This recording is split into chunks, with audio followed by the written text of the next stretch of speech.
Hey everybody. I know I said last time that I was done with my Diary of a New Artist, but I just thought of something that I could add as a bonus episode number 10 to wrap up this series in a tight little bow. So here we go. Today's last episode is called Scams. So I have been the victim several times of artist scams. So I thought I would run you through the process of how to avoid them and how to deal with them. So typically, when you have a website, they really focus on website people.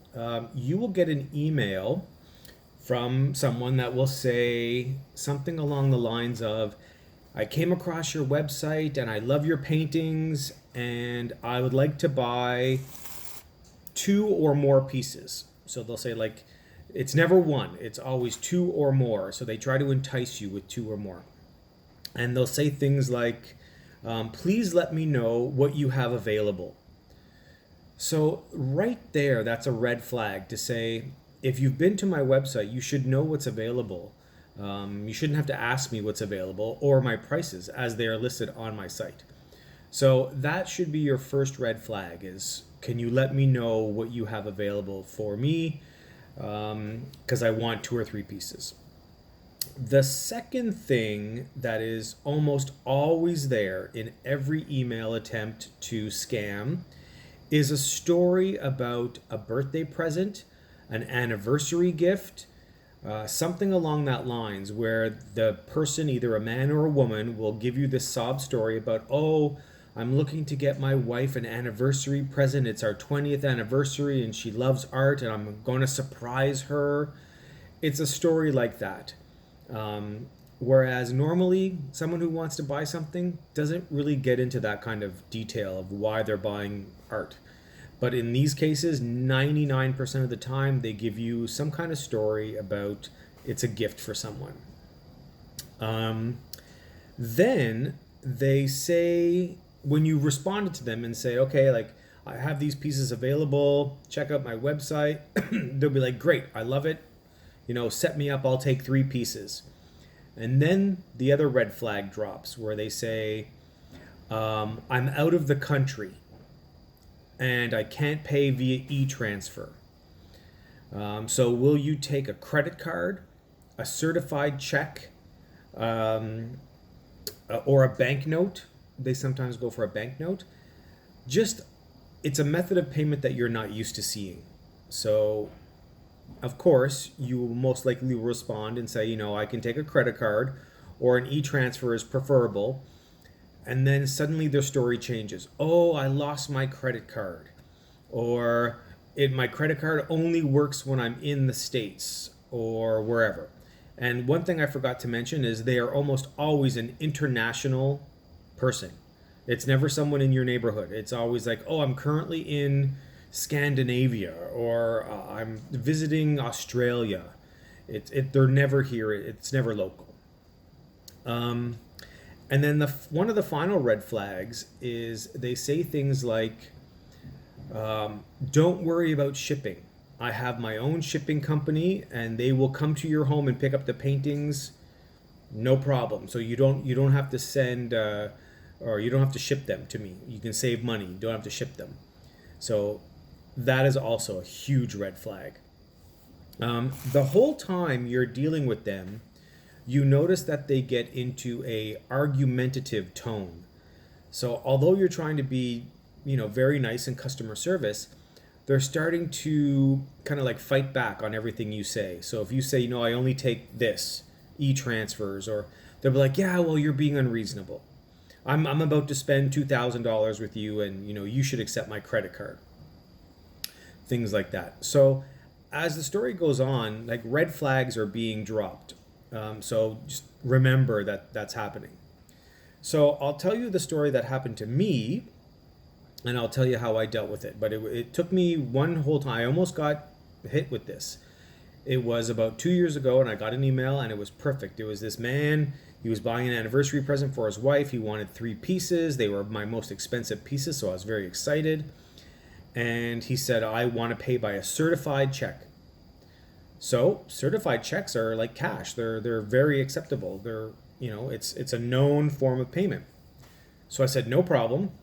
I gave him my address, and he said once you deposit the check, I will have my shipper come to your home and pick up the paintings. And I was like, great, no problem. I got the check, and it was 24 hours later. He couriered it to me, and it was from the Royal Bank here in Canada, and everything looked perfect. It had the watermark, it had the hologram, everything was great.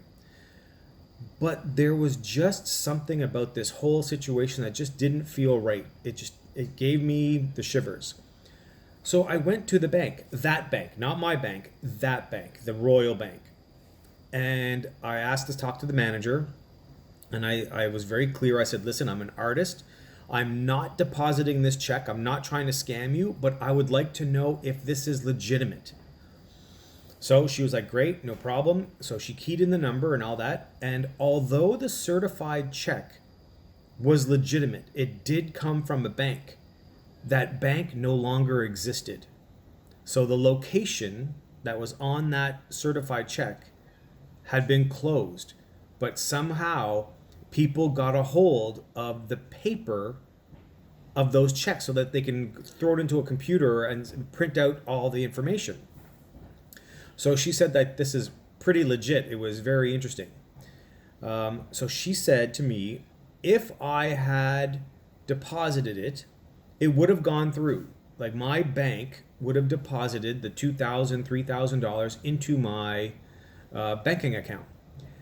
But they only do a check, like a verification on those checks every 30 days. So here's what would have happened. I would have got my money and I would have been very happy. I would have come home, I would have emailed the guy and say, send your person my way. He would have come that night or the next day, picked up my paintings, and that's that. Never see him again. And then 27 days later, I would get a notification from my bank saying that this check was fake, it was a fraud. So we're removing that money from your account and we're charging you a $100 fee for giving us a bad check and opening a potential investigation on me as the person who deposited. Like, it almost looks like I was creating the fraud by depositing a bad check. Meanwhile, Buddy already has my paintings. And I can tell you, he's not responding to any emails you ever send him after that. Not to mention, he doesn't exist. The John Smith that you've been communicating with, that's not his real name. That's not his real address, which you don't technically have because he has his own shipper. So those are things that when I talked to the bank manager, we figured out that is what would have happened.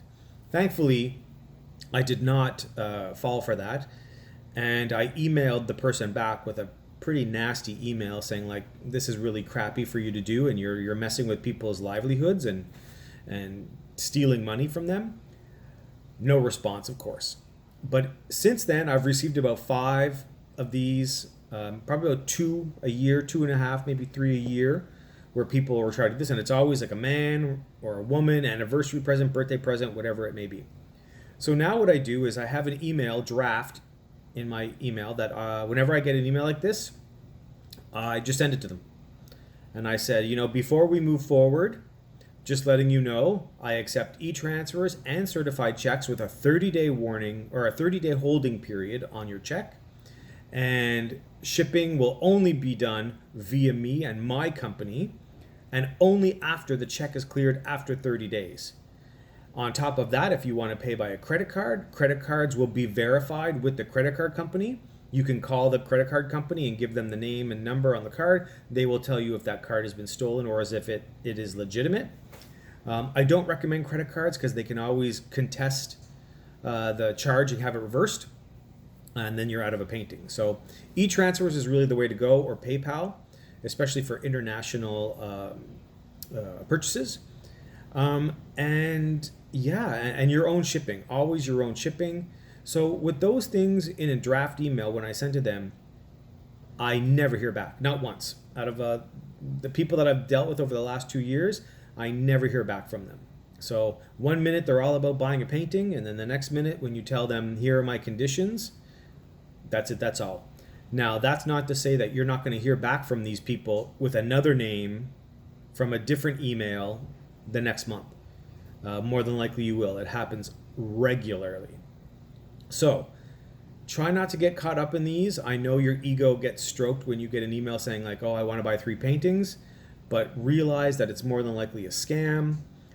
Don't fall for it. Take these steps to heart. That way you can keep your beautiful pieces of artwork for people who really want to buy them. Anyway, I hope that helps. If you have any questions, hit me up in the comment section. Other than that, thanks for watching. I think that ends our Diary of a New Artist. I'll be doing some other emails on various topics, but my diary, I think, is officially complete. Bye, y'all. Thanks for watching.